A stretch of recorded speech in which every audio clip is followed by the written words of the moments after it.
Konsolidasi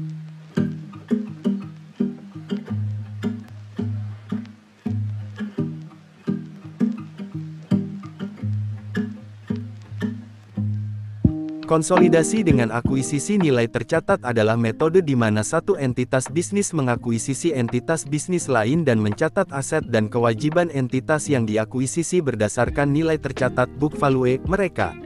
Dalam konteks akuntansi, ini berarti bahwa aset dan kewajiban dari perusahaan yang diakuisisi dicatat di neraca perusahaan pengakuisisi pada nilai buku historisnya, bukan pada nilai pasar atau nilai wajar mereka. Proses ini biasanya melibatkan beberapa langkah utama.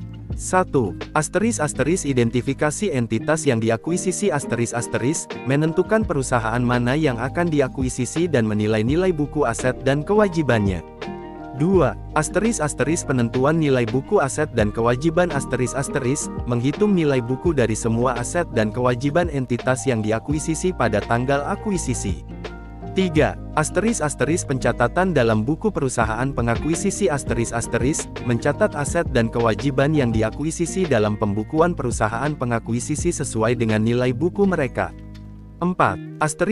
Pencatatan goodwill atau keuntungan jika ada selisih antara harga pembelian dan nilai buku bersih dari aset yang diakuisisi. Selisih ini dicatat sebagai goodwill jika harga pembelian lebih tinggi atau keuntungan jika harga pembelian lebih rendah. Manfaat menggunakan metode nilai tercatat dalam konsolidasi adalah kesederhanaan dan keakuratan dalam mencerminkan nilai historis dari aset dan kewajiban yang diakuisisi. Namun, ini mungkin tidak mencerminkan nilai wajar saat ini dari aset dan kewajiban tersebut, yang bisa menjadi kelemahan dalam situasi di mana nilai pasar berbeda secara signifikan dari nilai buku. Tanda pagar contoh. Misalkan perusahaan A mengakuisisi perusahaan B dengan total nilai aset $1 juta dan total kewajiban $600.000. Nilai buku bersih aset dikurangi kewajiban dari perusahaan B adalah $400.000.